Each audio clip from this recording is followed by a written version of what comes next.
Hello, friends, and welcome back to another episode of Tactically Misguided. I'm your host, Pat.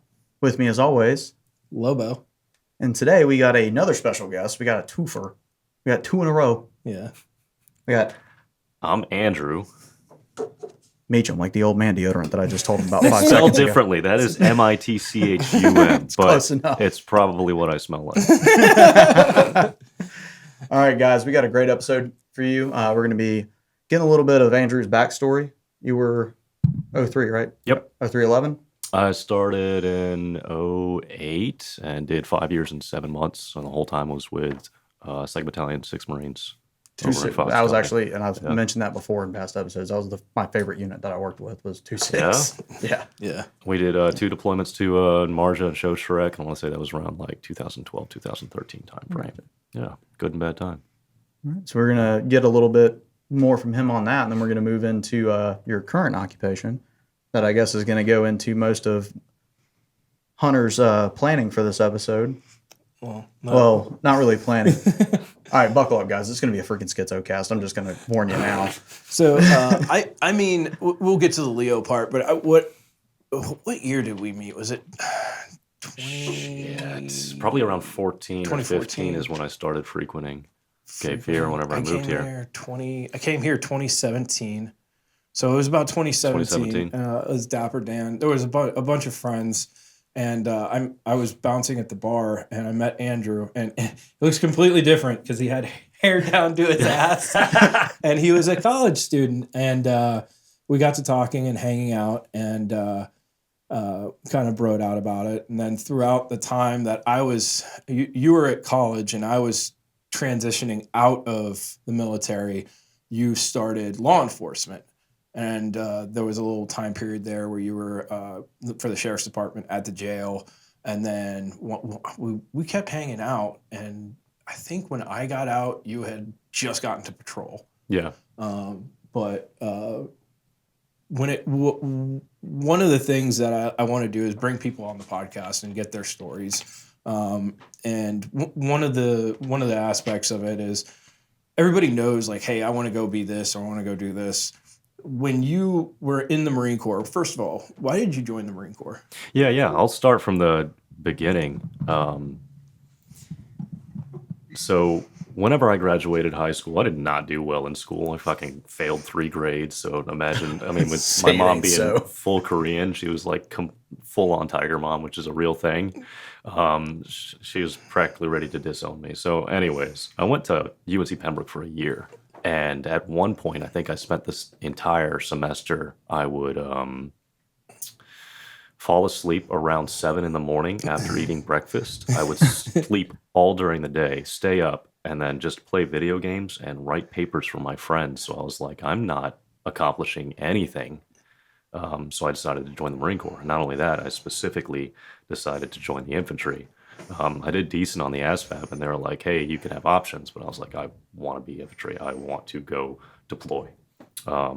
So the funny story about how I got into the Marine Corps was the guy called me up and said, hey, can you leave tomorrow? You too? Yeah, dude. That happened it was to me. really hilarious because he's like the guy that they had slated to go. He showed the same up. Fucking recruiter? I don't know. I recruited out of Fayetteville. No, I was out of Mount Airy. Okay. This kid, they asked him, like, did anything change? And he's like, yeah. And he got thug tattooed on the inside of his lips. And they're like, you're out of here.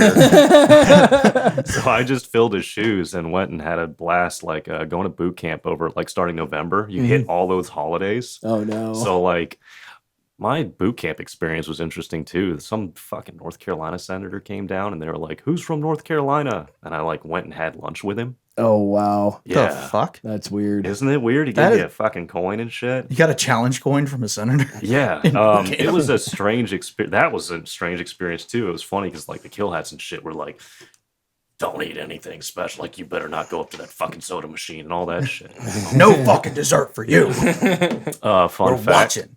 I was a fucking underweight waiver. Oh no! So you were a double rat. Yeah, I you was were double triple, rat. dude. Triple. They'd send me before, during, and after. I think I gained like 35 pounds in boot camp, and that's about all my tiny frame can stand. People nowadays like want that. They want that. So you wound up going to 2.6. You did 2 pumps to Marja. Anything that did you wind up wanting to do career, or you're like, hey, I know I'm going to do this for a little while. I don't exactly know if I want to do career. But you wind up, what made the decision to get out? And was it a maturity thing? Was it, I got more to offer, or what was all that? It was my experiences while we were overseas, specifically with supervision and leadership, that made me decide to get out. And I remember we had spoken about this a little bit over the phone about why I chose to get out. And I had seen amazing squad leaders get squashed down, just like ground under heel. And it made no sense to me. And the people that were moving into positions of leadership, I don't want to work for. I had never planned on making it a career. I did have a 6-year contract. Slam me with that. Paid off my car with the $15,000 at 12 I got from that. But there were a couple of experiences, for instance, like coming back from a 12-hour patrol. And, I had this corporal that was a phenomenal squad leader. I mean, he got thrown into that position and schooled up by my own Sergeant Stokes. And 2 of his guys got injured, but he kept everybody safe, and he got chewed the fuck out by some master guns or something for not having his boots bloused, like in the middle of like small things like that. I mean, I had a captain who, whenever our buddy Manny Jimenez got hit, he got his fucking arm blown off. He ran over and was like, "Wait, let me get a picture of me by this guy." Things that had probably like, oh, you should probably, that guy could deservedly get a bullet in his head. Yeah. Actions like that, yeah, seeing that kind of stuff, I lost faith in it, because I think that I love the Marine Corps as much as I don't speak about it a lot. I met some of the best people in my life that I continue to keep up with. I think that they're sharp. I think that their pipeline is amazing.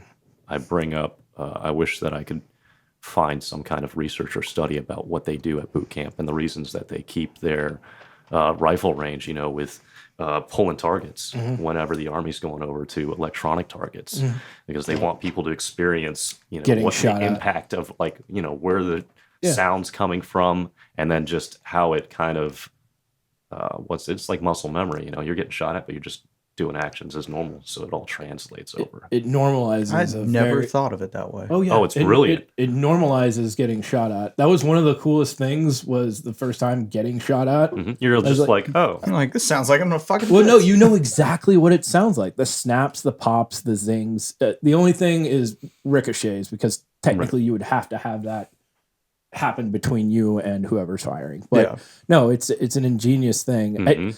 I just thought we were fucking broken. No, dude, it's for a upgrades. reason. Like, they have that shit down to a science. Like, America wars good whenever they want to. Little stuff like that, I enjoyed my time thoroughly. The people that I saw coming in, like, for instance, after our first pump, everyone thought we were going to go do a booze cruise. And we got a bunch of us. We had some good lieutenants and some bad ones, but, a couple of them thought they were just going on a float. So whenever we turned around and went back over, we just had shit fucking lieutenants and stuff. Like, ah, damn, we can't go drink Iceland dry. Well, so you did your first pump, you came back, you did your second pump. When you wound up, any memorable experiences before we go to the college phase of Andrew?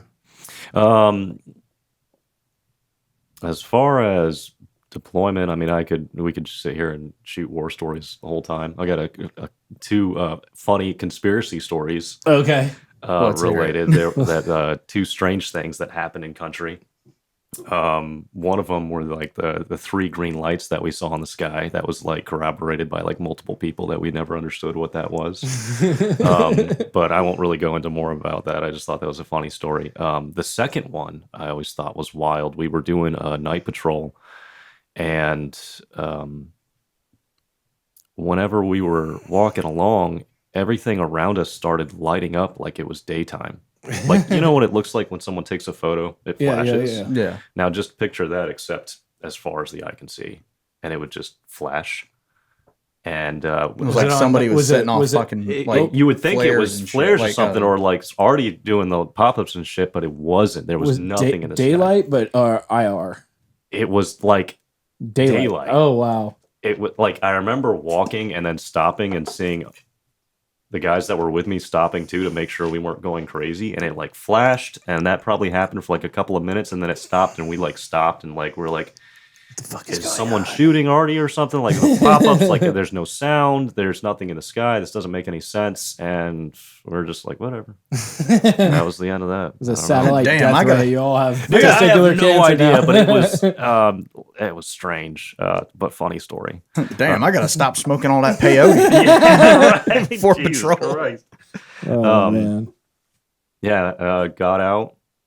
I ended up living down at Supply Holden Beach in a double wide for a year and a half, working over at Domino's for a little while. And after that, I moved over to Wilmington and got my associates. I was planning on being a high school teacher. I went for secondary education. And I think at the time, there's nothing good to say about North Carolina education. Like back then, I want to say 14 or 15. I don't know if my statistics are right, but we were like the 46th lowest paying state for high school education, and all of our teachers were continuing to be poached by Virginia and South Carolina. So that was also around the time frame of that, like law enforcement was big in the media, and I've been a contrarian for the majority of my life. I briefly considered doing law enforcement whenever I graduated high school. But I was like, well, everyone's fucking talking shit about law enforcement, but nobody's fucking doing anything about it. Tell you what, like, I've always been a hands-on person. Like, I'll go fucking do it right. Do how I think is right. Be the change you want to see. Exactly. Yeah, because, like, I don't talk a lot. You guys have invited me here to talk. Now I'm running my mouth. Well, that's why you're here. Yeah. Yeah, that's what I prefer is, like, go do something about it, right? Yeah. So. Well, and there's a lot of people out there that's especially these we'll call them first day auditors. They'll be like, they'll sit there and trash talk you, or they'll be online trash talking, but they won't make any effort to actually help remedy a situation. And I've also noticed that there's a lot of people that are very critical of law enforcement, whether that's in a negative or positive sense, but again, they won't do it. They won't fix it. Like, I never in a million years considered being in law enforcement. And it wasn't until after, I think it was 2021, after I was finishing up at a course at Bragg, that I was like, you know what? The law enforcement seems to be having a rough go of it. It was similar to around when the surge was going on when I joined the Marine Corps. And I was like, we'll give this a shot. I mean, it's not like you're locked in. Like when you join the military, you're locked in. You can't. Yeah. But in law enforcement, there's no contract. You're not bound to it. There's no backdoor draft or stop loss. So the whole premise behind law enforcement is a lot of young people will go into it and they'll realize real quick that, like, I can't make a difference. I can tell you right now, in law enforcement versus the military, in law enforcement, you can make a difference. You can. Yeah. It's harder, but in the military, you're just it's a structural hierarchy that unless you do something out of this world, get a Medal of Honor as an enlisted man, you're not changing shit. And even then, you're really not either. The same issues you were having, that was one of the reasons I wanted to get out too. Piss poor leadership from the ground up, and you had like your handful of guys. And like staff, and not really so many O's, but a handful of staff that would be good, handful that would be bad, and it's always going to be like that. I will say there's one guy who was like over us, Ellison. I think he's over in the Pentagon now, and I can't remember his exact like initials, like JB Ellison or KB Ellison. The man would dip coffee grounds, and sleep like 4 or 5 hours. He's been to like every death-related service of anyone that served under him. To me, he's got it. I mean, he'll always have my respect. He's very level-headed. I wonder what he's up to these days, but last I heard he was up at the Pentagon. And J.V. Ellison, that's what it was. I think that spoke a lot to me in that, like, whenever I go to services for, buddies that go down, he's there. He makes a point to be at every single one of them. And that's the ones that you remember. Yep. Exactly. Gave a shit. Yeah. What was the saying? Like all the good Marines get out, and then the ones that think that they can stay in and fix it, they stay in long enough to see themselves become the enemy. Yeah. You either die a hero or you live long enough to become a villain. Yeah. Yeah. So, you wind up going over sheriff's department, and you wind up at the jail. I've never been in jail. I've never been jailed.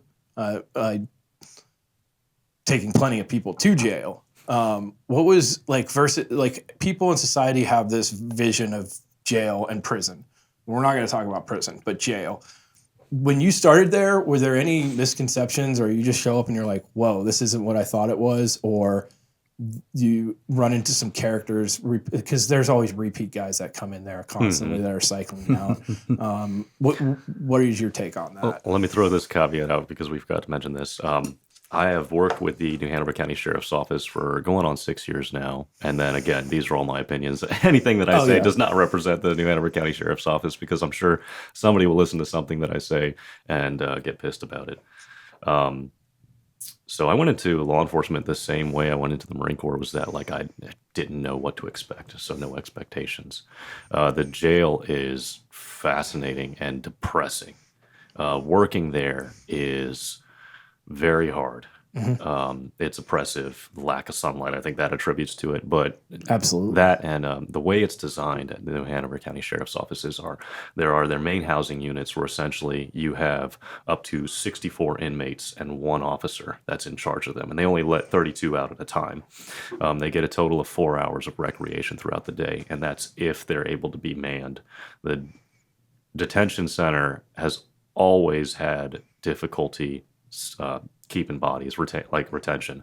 Yeah. And that's because whenever you go there for, let's say, out of your 12-hour shift, 10 to 8 hours is spent in that housing unit. You're babysitting adults who are locked in rooms for the majority of the day, and everything about it just breeds negativity. It's oppressive and it's hard. And the people that are currently working in there, I don't know how some guys stay there for 2, 4, 6 years before they go out to patrol. That blows my mind. I only had to do a short 9 months by the grace of a lieutenant that was over me. I've met a couple of those guys working over at Amchar.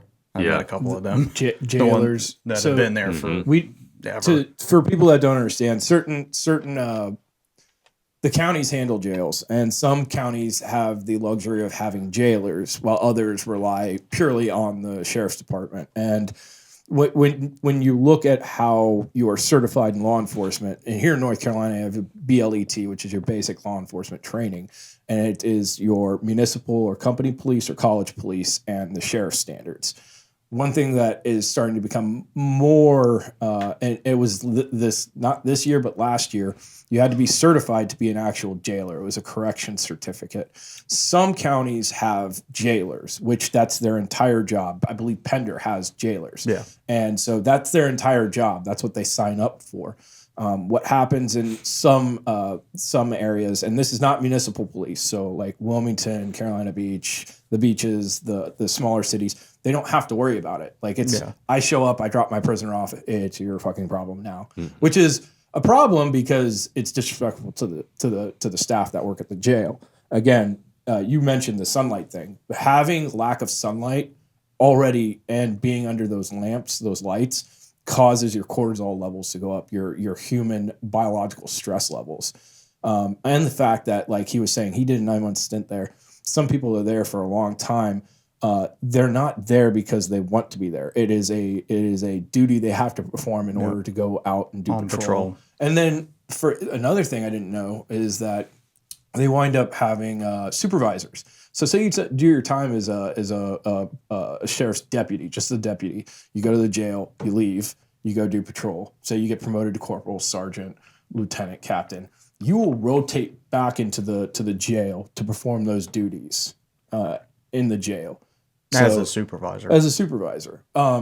Again, no system is perfect, and it's probably the worst job in law enforcement is to work at a jail, to be honest with you, outside of like crimes against minors and sex crimes. But it is not a fun place. And a lot of the municipal police that I have found that will go in there, like if I have a prisoner, I'll go in there and there'll be you have your magistrate, and you go through the magistrate process, or if you're a state trooper, you're doing your DWI process there, and then you're handing it off. For you as a police officer, you have to go back and do your DWI report. That's not where the job ends for them. It's just beginning. Now they have to house, they have to feed, they have to manage these people. Some of these people come in with addictions, whether it's alcohol or drugs. And then there's a safety concern when it comes to officer safety, on top of the fact of prisoner safety. Some of these people can die in the prison if they're going through withdrawals, and there's a nursing staff there, and there's a whole apparatus inside the jail, and it's completely the public has no clue. I mean, they can read about it, but they don't understand. So it's obviously a very difficult thing, and it has a negative connotation in law enforcement because nobody wants to do it. Nobody wants to do certain things in law enforcement. Well, they want the sexy stuff. They want to be able to do the flashy stuff. At the end of the day, everybody has to do some shit job. And it's like in the Marine Corps, when we had to go to a police call, it's like I was happy I had a trash bag to pick up, stuff on the ground. And I'm sitting there going like, dude, I literally put people out of planes. Why the fuck am I walking around picking up cigarette butts? And at the same thing can be said. You have a guy that is in patrol. This guy is taking care of DWIs. He's pulled people from cars. He's doing all these amazing things. Now he has to go babysit another human being. There's also what's kind of sad is people become chemically dependent, or they're mentally incapable. Like I don't want to say mentally retarded, but you have people that with varying levels of IQ. And some of the times you'll be taking somebody to jail and you're like, I just don't know what society could have done for this individual in order for this not to have happened. And it goes back to education. Like we have a shit education in this state. And it's sad because we have one of the best universities systems in North Carolina, which blows my mind. I think I've run into a couple of law enforcement officers where they end up going into education because they see that that's like, I think that there's so many things that can be addressed and that we're not doing correctly when it comes to education. And I see a lot of law at enforcement. UNCW was like that. Yeah, he did corrections for 11 years. I'm dealing with the result, so I want to fix the problem before it gets to this point. And they can see that it lies in education. So a lot of people end up going over to there. We talked a little bit about relationships in the military and how you stayed in touch with people and that they touched your lives, and that it's a close-knit community. And you'll find these people, like when I had my wedding, I had plenty of guys from my previous time in the teams that flew in, drove in, and were at the wedding. Those relationships are important. In law enforcement, similar to how the military is, sometimes it's even worse, especially if you're working in a negative environment like a jail. How did law enforcement affect having relationships with you? Whether that's social relationships, romantic relationships, however you feel comfortable answering that. Because a lot of people will look at this and be like, well, I can get through it, and they have a 9-to-5 job. I don't understand what the problem is. They don't get it. I know that a lot of my friends don't initially have a positive view of law enforcement, and that's probably because of their consumption of media. And I kind of pride myself on being a good representation of what law enforcement can be, because a lot of people just don't understand it. Relationships are they write books on that stuff. Whenever, like your spouse in law enforcement, like here's what to expect. Whenever in the 9 months that I did work in the jail, I was pulling like 4 to 6 days of overtime easy because they're so understaffed. That has huge consequences on your relationships. And I mean, that doesn't change too much whenever you go over to patrol out on the street. They're still understaffed there, but the detention center more so. And then, how do you go to work for 12 hours a day for 9-day stints dealing with people that don't like you, and then going home and dealing with a significant other that feels unappreciated because you're never around. So you're just swimming in negativity. It's tough. That makes me think of one of the other things that you had spoken about on your last podcast was mental health for first responders. Yeah, I know that the sheriff's office has recently made a new position that's, they call him the morale officer, that Major Johnson has supposedly coming out with. I can't really speak to it. I think he's saying like he's going to have an open door policy, but that's something that I think needs to be addressed because me being on, I've been in the sheriff's office 6 years. 3 years of that was on day shift, and I'm going on 2 years now for night shift. And what I can tell you is that like when you do nothing but work this job because of overtime, you're only dealing with like the worst of people, people that are emotionally heightened and upset and distressed, and that starts to wear on you. And what I noticed that whenever I went to my 3-week instructor's class school, and I came back from that, it gave me an opportunity to reset. If you're stuck in it, you forget that there are decent people out there, and you don't want your officers operating in that mindset. So I think it would be good for law enforcement to have more access to that thing. I know that our insurance covers it. Like me personally, I'd speak to a therapist twice a week, not twice, once every 2 weeks, and that's strictly for like accountability. Kind of things that I'm not the most fit guru, but I do enjoy working out, and I make a lot of comparisons. Like talking to a therapist is like going to the gym for your brain. You can't know everything. Yep. Do they have maternity leave over there? Yeah. Okay. They do FMLA for both parties. For both parties? Yep. Yeah, that's a new thing that basically everywhere started doing. Even the No, military. It's not everywhere. Military started doing it. Military started doing it. There are some police departments that are like, yeah, you're going to burn up all your fucking All your PTO. time. Oh, yeah. Yeah. One in particular. I'm not going to mention stuff. The one thing I can always say about this, being a municipal police officer, is whenever we need help and we ask county, or we need county support, especially if it's something we can't handle, which is a lot of things because it's a tiny department. And when I live out in Wilmington for the zip code, but I live in the county, whenever I know that deputies are going to be responding, Vice Wilmington Police Department, I feel it's a completely different game. Like I know they're going to send somebody that is right. And if I have a family member that needs 911, county's going to respond, and they're going to send the right fucking person.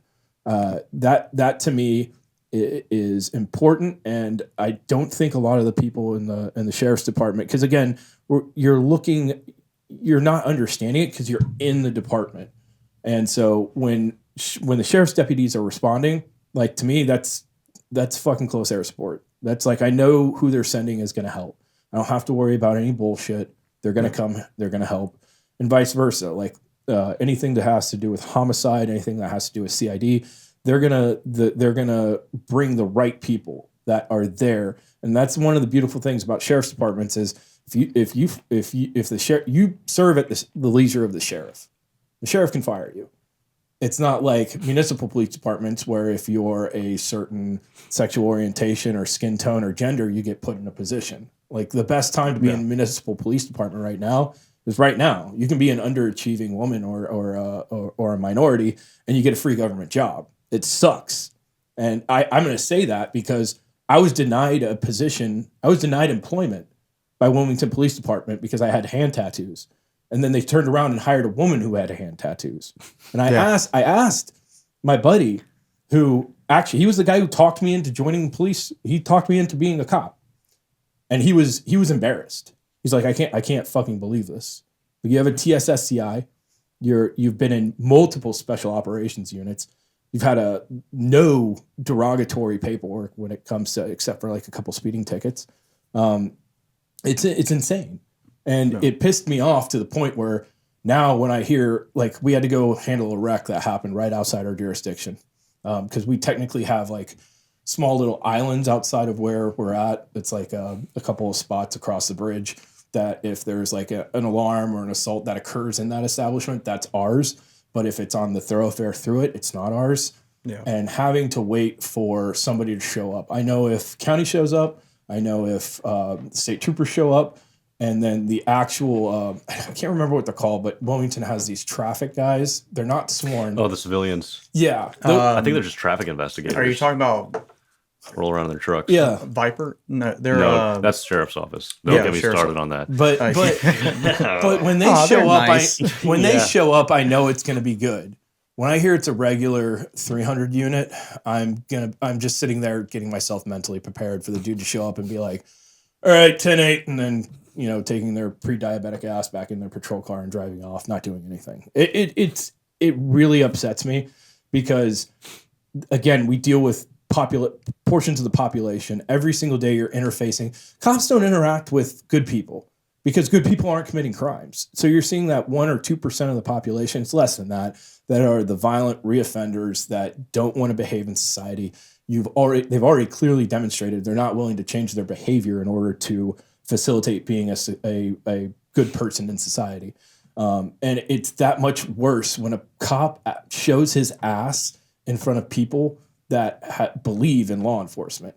Like there was a dude who literally, we had a DWI investigation, and it started in our jurisdiction, ended in another jurisdiction, and we handed everything over. We also had the missing persons thing that we had accidentally been working on for a while. We handed it off, and this police officer over in Wilmington was like, "Okay, it's not our problem," and I was like, "Excuse me." Like, we packaged this to you. We played pass, kick the can around, and it went from us to Wilmington to county. County's like, yo, like, no, this is yours.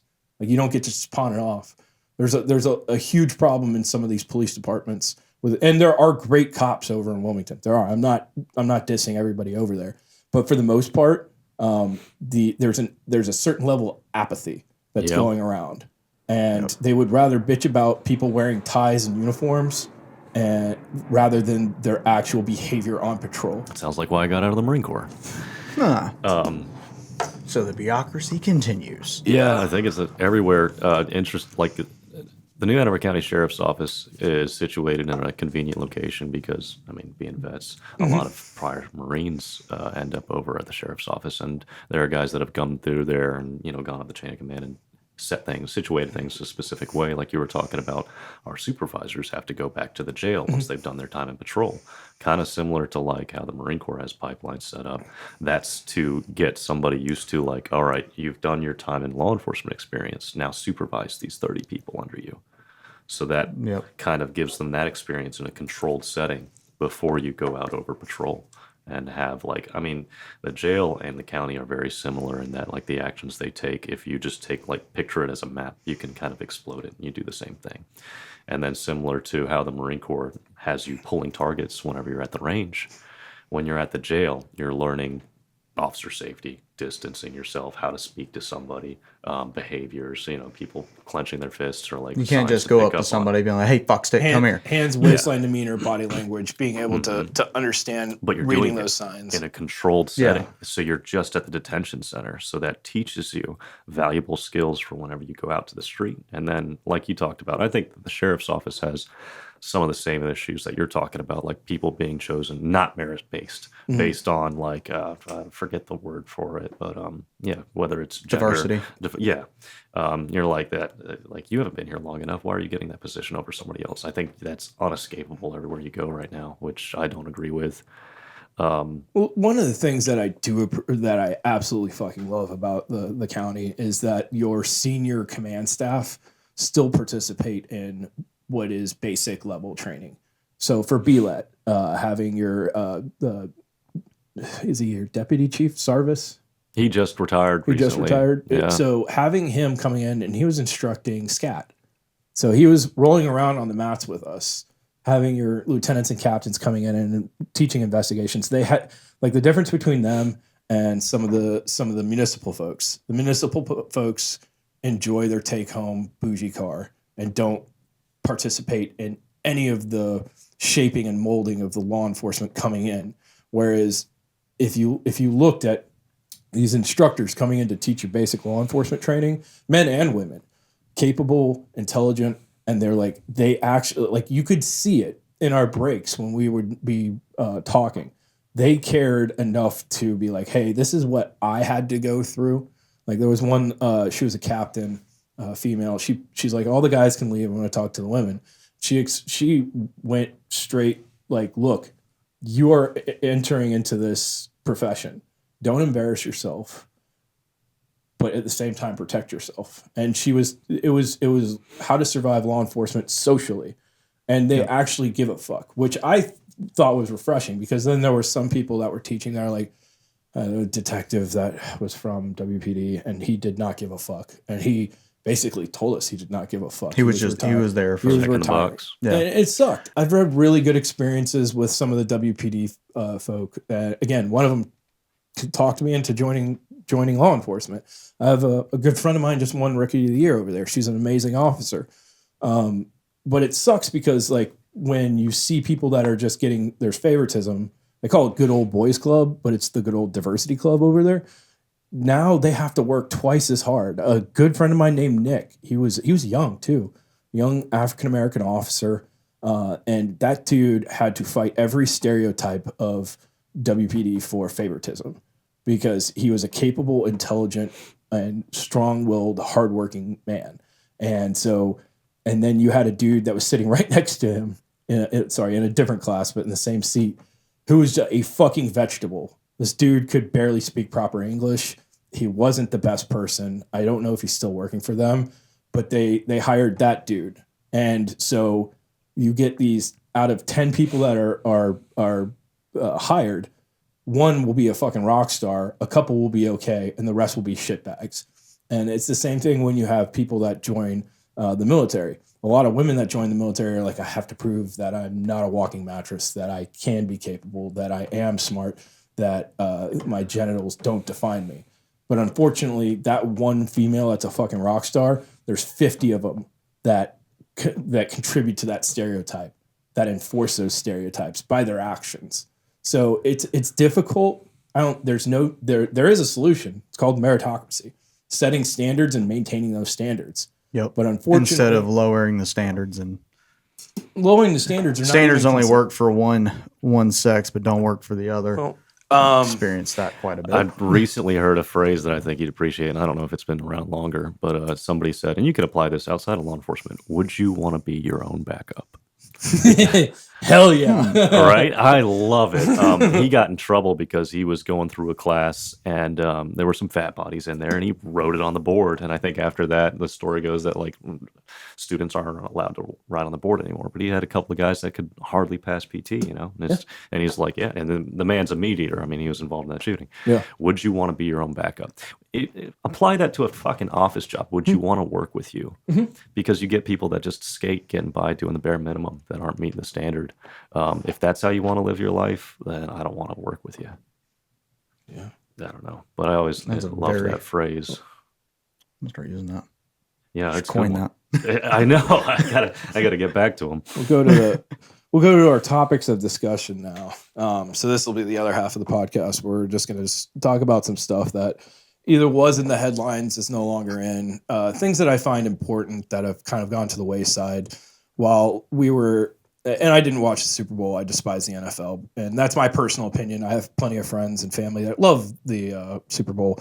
But while everybody was drooling over the what's her name? His name? Usher? Taylor Swift. Taylor Swift. So while that was happening, there was a rebel group in the Congo called M23, and some people might know a little bit about this. And I'm going to bounce around here on these notes, but. They were around the same time the Lord's Resistance Army was happening with Coney, and we actually sent JSOC dudes down there to help train and capture this guy. Basically, Congo has a shit ton of highly sought after, high demand, low density resources. And you have the M23 rebel group that is currently whooping the shit out of the government forces down there because these government forces are backed by China.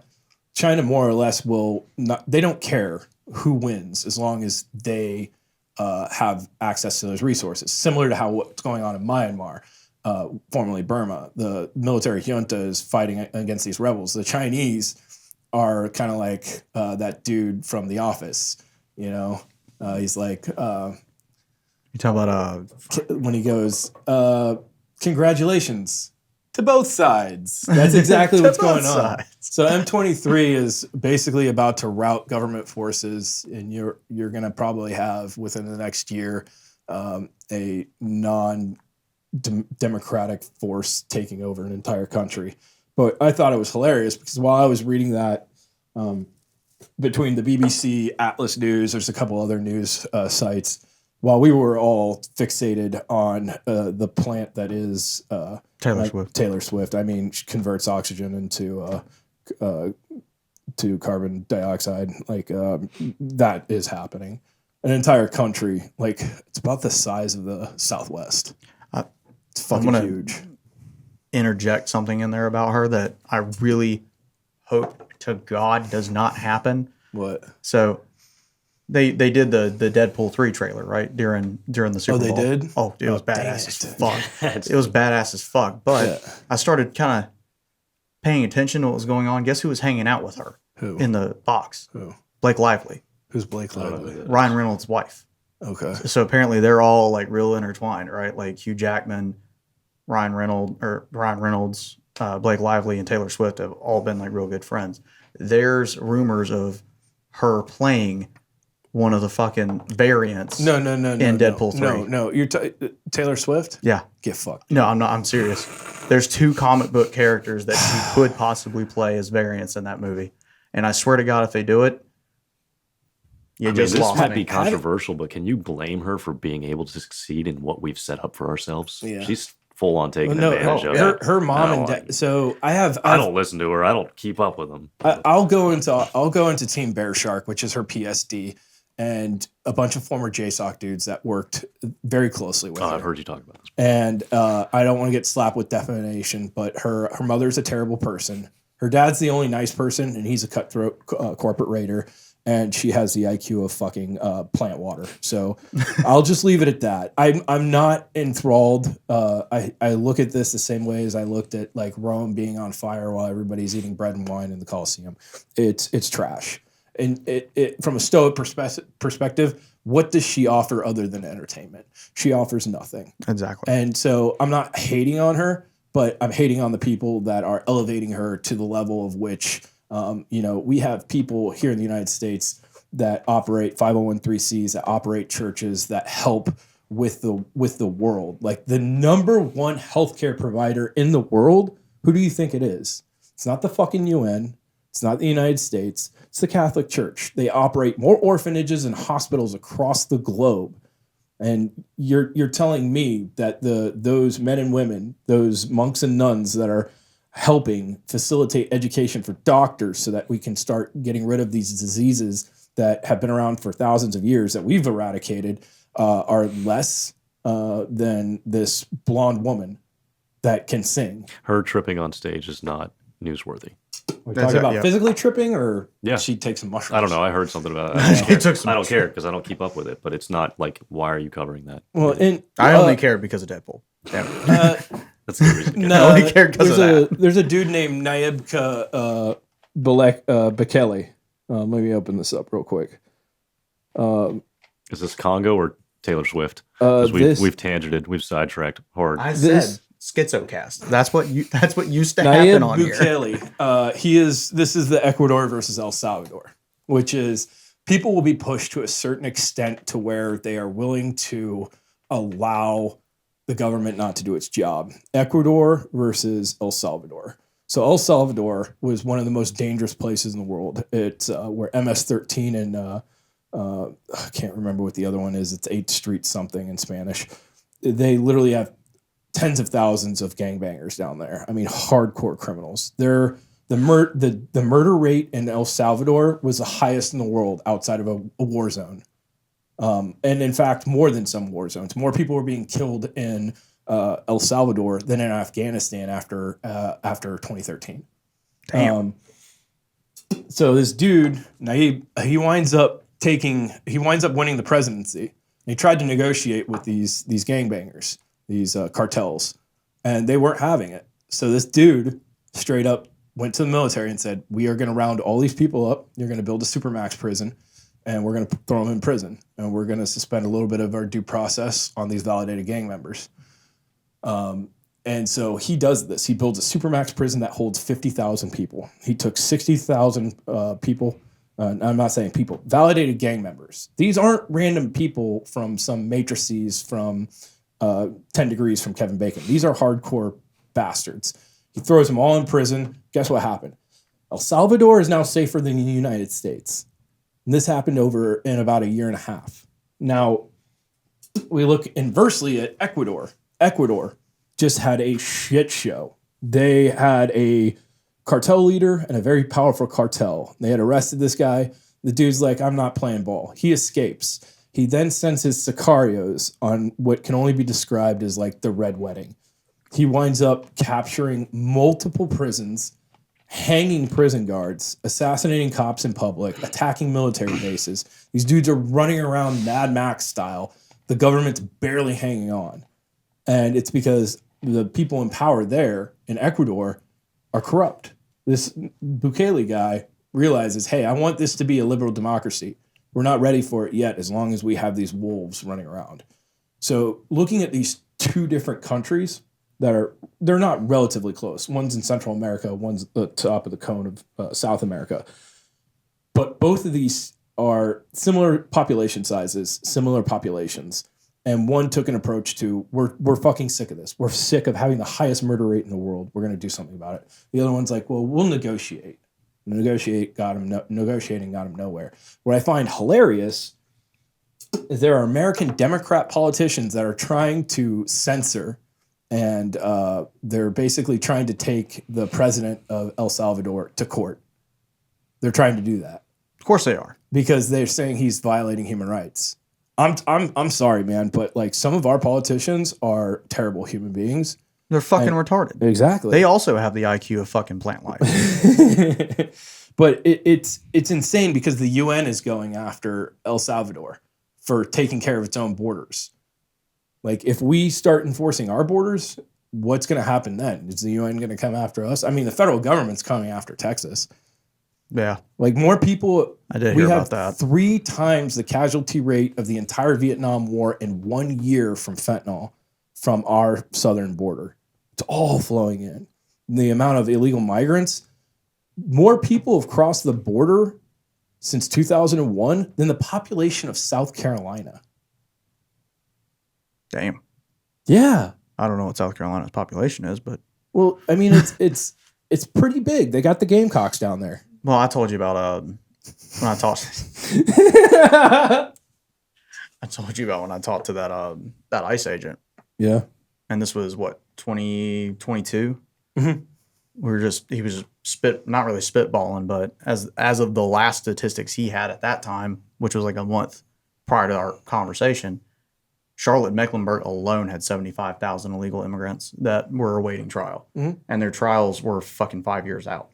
That's how many they had. That's if you get the actual, and that's if you fucking get them. Yeah, like that's just one county in North Carolina. Yeah, it's fucking ridiculous. Anyways. Well, and what it does is it fucks over the people that come here that want a better life. Exactly. There are people that are genuinely trying to seek asylum. And it sucks. Like our immigration system is kind of fucked up. But we have diluted what it means to be an American. It doesn't mean to be an American anything anymore. It doesn't. Because we apply our Constitution to everywhere. I'm sorry, dude. Like, I'm not applying my Constitution to people in other countries. That's their country. If you're an American citizen, that's when the Constitution applies. It's the law of the land. And if you choose to come here illegally, well, it's illegal. Now, if you choose to come here and because we have millions of people pouring across the border, you're going to get lumped in with those bad people. And the fact that, like, literally, we are almost at 200,000 dead a year from fentanyl. That's insane to me. Like, the number one killer of Americans between, I think it's like 16 and 25, is no longer heart disease. It's fentanyl. Yep. You can go to any major city and just see these people. Well, and it's known that the cartel's been lacing that shit in when they're everywhere. It's in weed now. Meth, weed. Mm-hmm. Like they're lacing it in with different batches of things, and that's what's getting across the border. Yeah. Well, and we know that that's happening. And we're giving all this money to other countries like Ukraine and Israel. Like, don't get me wrong. I'm on the Ukraine train. Like we've argued about, well, not argued. We're on diametrically opposed positions on this. I love that Ukraine is fighting the Russians. I think it's a good thing. I think democracies should stand up for themselves. Do I think we need to be giving them every single dollar that we have when we can't secure our own borders, when we need to fix our prison systems, when we need to fix our education system, when a fucking piece of brisket at Costco is $151 fucking dollars? It's fucking I insane. live paycheck to paycheck, and we don't go out to eat. Like, I'm sewing up my own clothes. I'll show you my crotch. I literally, yeah, dude, it's bullshit. Hang on, let me turn the zoom on. You're gonna need a microscope, buddy. Oh shit, you fixed your own iPhone. Yeah, I literally fixed my own iPhone. I've replaced multiple parts in this because Did you put your speaker back in? I did. I finally got a speaker now. What gen is that? Is that a 6, 7? Good on you. 6. I put. It's got the old original iPhone 1. As long as possible. New home button, new speaker, new vibrator. Well, that'll come in handy later. This jack down here is also it's the audio, power, and speaker. It's all just in not one. being wasteful. Yeah, well, you can buy it super cheap now because, anyways, sorry. The Hamas-Gaza war is just a repository of the dumbest people on both sides right now here in this country. You've got people that are pro-Palestinian and pro-Israeli that have no fucking concept of what they're supporting. And in the meanwhile, you have Israelis and Palestinians caught in the middle. The United States is just like literally taking like pitchforkfuls of money and throwing it into a fucking furnace, which to me is crazy. But one of the interesting things that's come out of this is in the Ukraine war, artillery, tanks, and drones are the major fucking push. It's insane. Go on Reddit and just look at. They're having drone dogfights. It's insane how warfare is progressing over there right now. And we're getting all that information. We're getting firsthand training on all this stuff so that we can bring it back, which I think is kind of smart. But we look at Israel and we'll compare Ukraine and Russia and Israel and Hamas. And the backstory on both of these are kind of similar. The Ukrainians and the Russians were opposed to each other with NATO, and one created a treaty to take away nuclear weapons. The other one said, okay, we'll do that if you don't fucking invade us. 2014, Crimea, proxy war, shoot down a fucking civilian airliner. And we're to where we're at today with an illegal invasion. The Ukrainians have every right to defend themselves. And the problem is you have a lot of people here in the United States that'll wave a Ukraine flag and want us to ship weapons to them, but don't believe in the Second Amendment here. Yeah, no kidding. It's kind of fucked up. Does that Ukrainian soldier who's defending his country, does he have to suffer because some fucking super liberal person that doesn't believe in our own constitution is being on their side, which kind of sucks. Like, I don't like the fact that like I have a Ukraine flag on my car and people will be like, there'll be those, what's his name? Tucker Carlson. Tucker Carlson. Yeah. It annoys me because like if you have a little bit of insight on what's going on, you can make an informed decision to support whoever you want to support. And I have a friend that supports the Hamas, and me and him have talked at great lengths. Like October 7th, he's like, "Oh yeah, well, 1,200 Israelis were killed," and I was like, "Dude, you're not understanding the population size. When we talk about statistics, their population is tiny. So for retrospect." If what happened to Israel happened to us, population percentage-wise, 9/11 would have been 20,000 dead Americans. Like, we have no concept that what is going on over there because we live in a bubble here. And we're, again, applying our Western ethics and values to people that would murder babies. So one of the interesting things from the Israeli-Hamas conflict is the subterranean warfare that's going on right now. Like, there are miles and miles and miles of tunnels down there. And the Israelis have taken some of the stuff we used in the war on terror. Like, we were using tunnels, fighting in tunnels in central Iraq in the mountains against ISIS. I actually lost a really good friend named Gunny Pongo in that entire thing. But as far as breaching, using drones, using remote control cars, mapping out the tunnels using different technologies, different radio waves that can reverberate and bring it back so that you can kind of map out where stuff's at, and then coming up with a plan to use interior breaching to collapse tunnels. If there's hostages down there, there's a whole interesting thing coming out, and it's a new section of warfare. There can't be a hostage situation if there's no hostages. Oh, that's the Russians.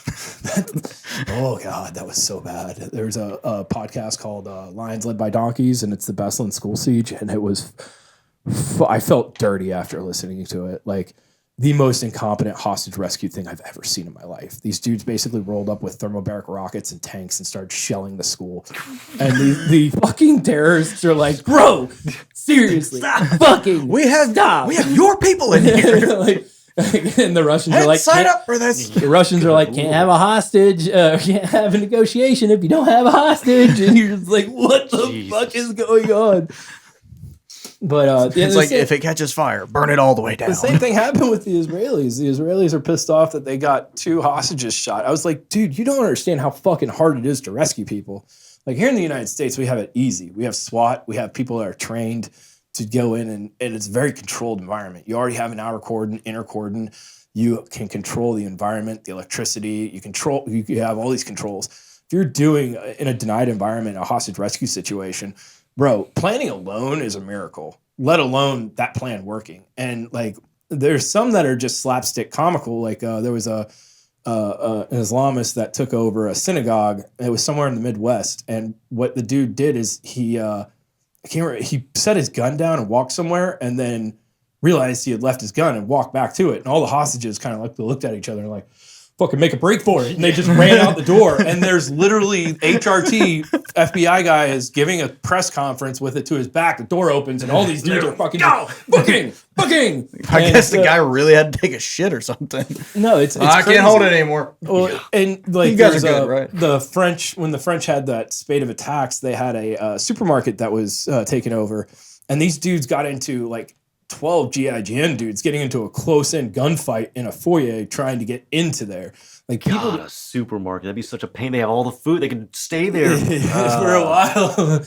But there are a lot of people that will convey their opinions on law enforcement, on hostage rescue, on Gaza, on Ukraine, on law enforcement, on the fact that what is it they always say? It's a military industrial complex, but it's a prison complex. That you'll have people sitting there, and it's usually some college kid that has no fucking life experience, and you're just sitting there. It's like, all right, dude, like if you want to be a cop, go sign up. Like first thing, you got to pass a drug test, and they're like, fuck. So it irritates me, but at the same time, the only way to combat that is with better ideas. You can't beat stupid people at their own game unless you're a Marine, because we are the dumbest things on earth. But you're not going to win that battle of wills. Like you're not outsmarting me. I'm just going to outlast you. But when we have these really in-depth discussions on what's going on, and all these people are like, well, I don't think any human being is illegal. I was like, okay, what about the rapists and pedophiles? What about the people that are fleeing their country because they're about to go to jail? Oh no, we're going to give them a credit card in New York, and they can go ahead and start having citizenship and volunteering and becoming a police officer. Like you don't have to be an American citizen to be a police officer in California. To me, that's fucking insane. How are you going to defend the Constitution? That's really going to help with borders over there. Well, right now it's who's making money off of this, and you can look at Congress, and it's whoever can make money off of this is who's gonna, like the Koch brothers. They're Republican, right? They want open borders. They want free, cheap labor. They don't want to have to pay Americans to do these jobs, from Tyson's Foods to the agricultural industry. And then you have some Democrats that are like, no, we need closed borders. Who's that idiot that had the stroke? He looks like Lurch. Oh, God. He always wears like the Carhartt hoodie. I don't know. Fetterman. Yeah. Fetterman is hilarious because at first this guy was a super hardcore liberal. And then the next thing you know, because his family's Jewish, he's like, well, no, I support Israel's right to exist. And they're like protesting his house. So this fucking stroked out fucking Lurch gets on top of his house and starts waving an Israeli flag at the protesters, which I thought was hilarious. He's also talking about closing the border down. Well, it's great when you have a welfare state. Problem is, and we've seen this in Sweden and we've seen this in other European countries, is when you import millions of unemployed people that are not necessarily in line with your values, it burdens your welfare state to the point where you can't do it anymore. And it's hilarious because places like Finland, Sweden, and Norway and Denmark, they have a homogenous population that's controlled, and it's the people that have been living there for centuries and centuries. You just brought in millions of immigrants that need to be put into the society. And the reason that those welfare states worked is because everybody had a social contract. They all believed that we work together and we take care of each other. You're bringing people that are diametrically opposed to those Judeo-Christian values, and now you've kind of fucked it up. And you can even look at like a country that's relatively close to those people, Turkey. Turkey has millions of Iraqis and Syrians and Afghans that are living in there. And they're also fighting an irregular war against the Kurds. And they're both Muslims, and they're having problems. So it's not about who's being nice or how humanity is when we're talking about all this stuff. It's pretty cut and dry. Like, become an American citizen. If you want to work here because that's where your work is and you want to remain a citizen, that's fine. But you can't just fucking walk in here. It's bad. It's illegal. We have borders for a reason. Like, if we want to apply the Constitution to the entire world, then I say fucking hold everybody hostage with a nuke, and then you can all come in and start signing up for the Selective Service Act. Like, otherwise, maintain your national sovereignty. Having sovereign borders ensures peace. And when you don't respect that, that's when you get clowns like Venezuela who's trying to take away their neighbor's land right now. You have the Ethiopian civil war with over 1 million dead. Nobody even knows about it. Like, Americans don't care. Again, cared more about the halftime show than they did a country about to fall apart. Like, we're looking at Sudan right now, between the Sudanese armed forces and the RSF, diametrically opposed to civil war. And the Ukrainians and the Russians are backing both those sides. There's actually Ukrainian soft did a hit on Russian soft in Sudan. And it's like, the world's always been a shit show. The fact that we can see everything and then we can be analytical in that is what is beneficial to us. So when we're giving these old ass Patriot systems and Hawk missile systems that are from like the 70s, and they're shooting down state of the art Russian technology, there's somebody somewhere that's kicked back on their lazy boy that facilitated all that stuff. That's like, man, damn, those things actually work. Holy shit. To me, it's hilarious. Like, at the end of the day, we should be proud to be Americans, and we should be striving to leave this country in a better shape than when we found it for the people that are coming after us. We should not be forking things over to people that have no right to it. And people will say that's a very nationalist way of looking at things. Sorry, dude. Like, you left your country because it fucking sucks. You're not going to come here and turn this country into a shithole. Now, if you want to be moving from New York down to here, well, I got in trouble for calling somebody a carpetbagger the other day, and they're like, "What is that?" I was like, "Just look it up." Oh yeah, I say that I've actually met a lot of good people that have moved down from New York and other northern states to here. There is, however, always one, and I've met that guy too many times. Well, yeah, and they show still up. don't know your name, but you suck. They still Go show back up. to Jersey. They show up and they're like, "Oh well, this is lived how there it for 4 was." years. Do what? I lived in Jersey for 4 years. Yeah. They show up and they're like, so sorry. This is how it was done when I was there." I was like, "Well, your state's a shithole. That's why you fucking moved here." Yeah. Like, a lot of people were leaving major cities like New York, Chicago, St. Louis, and they're like, "Oh man, that place sucked. It's like on fire. It's that dog." He's like, "Everything's fine." And then they come here and they're like, "Well, we shouldn't do that. We should restrict law enforcement. We should allow for no cash bail. Like, just let them out." And you're just sitting there going like, "Whoa, hold up. The whole reason our place works better than your place is we didn't do those stupid things." Shit. No. At the end of the day, like, we're having a shit time with the economy. It's going to get worse because the election's coming. And I believe, I'm calling it, there's going to be some natural disaster that's going to occur, and it could be an earthquake, it could be something societal. There's going to be a disaster, and we're going to sit back and realize that like everything we have is very fragile, which is why like I've been looking at, I'm not saying doomsday prepping, but you should have a plan to survive for more than a month without society's help, without groceries, without stuff like that. My plan is to go with the guy that's got the FJ. We've got an FJ. I don't know what you're talking about. JF? It identifies as a fucking Volvo. No, that's what that topper is. The hamburger, it's a Volvo. You have a Prius on top? Yeah, it's a Prius on top. Hell yeah. We definitely do this again. I guess by the time this comes out, county elections will be over. Oh, there's an election Because for it county. starts on the 15th for Board of Education and stuff. And this will be posted next week. Yeah. So that'll be over. Hopefully we get some change that we want. Yeah. Well, do you have anything else you want to add? For a minute, it was like the Hunter podcast for a second. Sorry. Oh, not at all. That's why I've thoroughly enjoyed listening to you guys. So I appreciate coming on here. Yeah, thank you so much. Yeah. It's nice kind of getting back. I'd listen to you guys to learn. It's like getting back to what the original premise was, which was bringing other veterans on, and that's actually how he came on and came to stay on, was bringing other people on, getting their stories, and it's kind of come back into fruition after a couple go rounds, but we're getting back to it, which I love doing that. I loved having Mark on, love having you on. Definitely come on again. Yeah, sure. All right. With that, Hunter, take us out again. Stock up on ammo. Don't be a bitch. Work out. If it's stupid and it works. If it's stupid and it works, it's not stupid. Peace in the Middle East. We'd be out of a job. All right, folks. That's it. We'll catch you guys on the next one. We're out. Bye. Bye.